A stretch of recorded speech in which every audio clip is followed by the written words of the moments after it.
escalating between President Trump and Harvard. Harvard rejecting the president's demand, saying no government, regardless of party, should dictate what private universities can teach and do. Tonight, the president is now freezing more than $2 billion in federal funds and is now threatening Harvard's tax-exempt status. Our chief national correspondent, Matt Gutman, in Cambridge, Massachusetts tonight.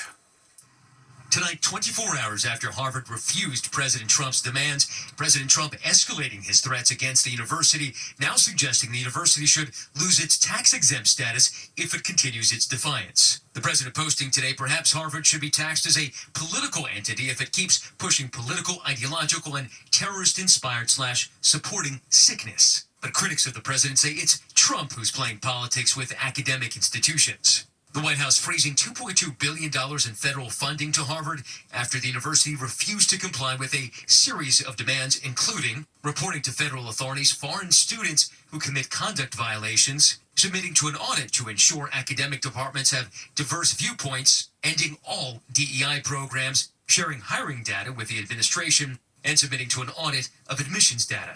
The school's president, Alan Garber, writing, no government, regardless of which party is in power, should dictate what private universities can teach, whom they can admit and hire, and which areas of study and inquiry they can pursue. And tonight, with about $7 billion in federal funds still on the line, Harvard doubling down, vowing it will not surrender its independence or relinquish its constitutional rights. Neither Harvard nor any private university can allow itself to be taken over by the federal government. So with the university saying that it's not going to surrender, where does this go next? One place it could go is court. What the Trump administration is doing is illegal, and the university has a very strong legal position here that the First Amendment and the Civil Rights Act do not permit what the Trump administration is demanding. The administration targeting about 60 universities and claims what's driving this is their effort against anti-Semitism. Harvard says it has taken steps to combat anti-Semitism, and critics of the president say this is about much more than that. And tonight, the acting president of Columbia, also a target of the White House, addressing the university's efforts to restore $400 million in canceled funding, saying they're working with the administration, but would reject any agreement that would require us to relinquish our independence and autonomy as an educational institution. And David, of course, Harvard with that over $50 billion endowment. And while scientific research is on the line, university officials say it's not a piggy bank that can be just mined for anything. And the university president making it clear that no government should dictate to a private university what it should teach and do. David. Matt Gutman in Cambridge, Massachusetts. Matt, thank you. We turn tonight to the new CDC report on the autism rate in America. 1 in 31 children now diagnosed with autism spectrum disorder, and what HHS Secretary Robert F. Kennedy Jr. is now promising to do by September. ABC's Steve Osunsami at the CDC in Atlanta. Authorities at the CDC are trying to explain what's behind new numbers tonight showing that 1 out of every 31 children in America was diagnosed with some measure of autism in 2022, the latest figures available. Those numbers were 1 in every 36 children just 2 years earlier, and 1 out of every 150 children in the year 2000. And the report shows that autism was much more common in boys than girls. U.S. Health Secretary Robert F. Kennedy, who for years as a civilian helped blame autism on the use of vaccines, is underlining the new numbers tonight.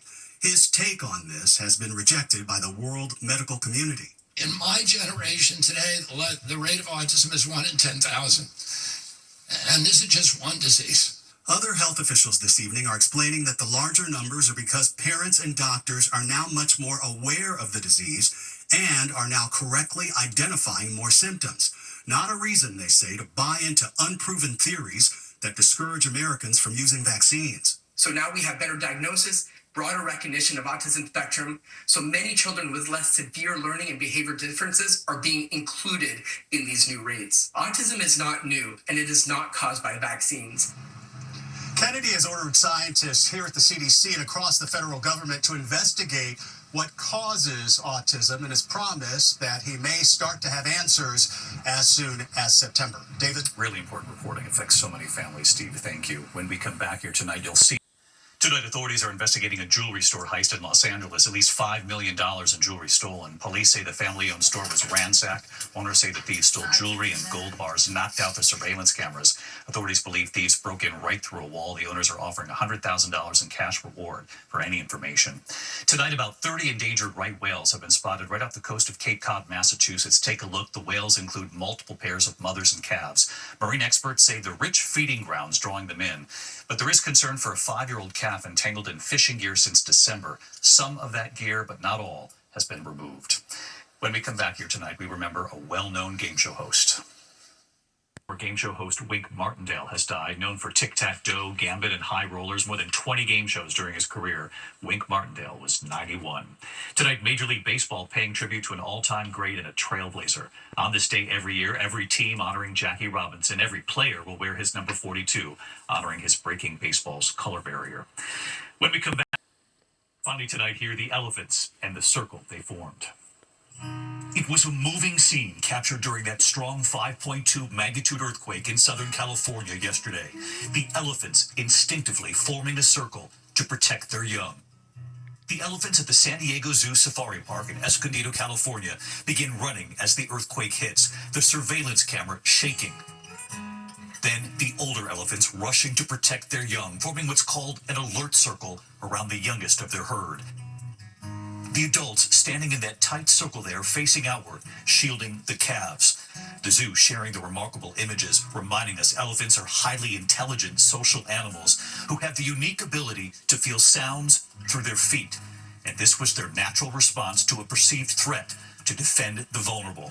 Right here tonight.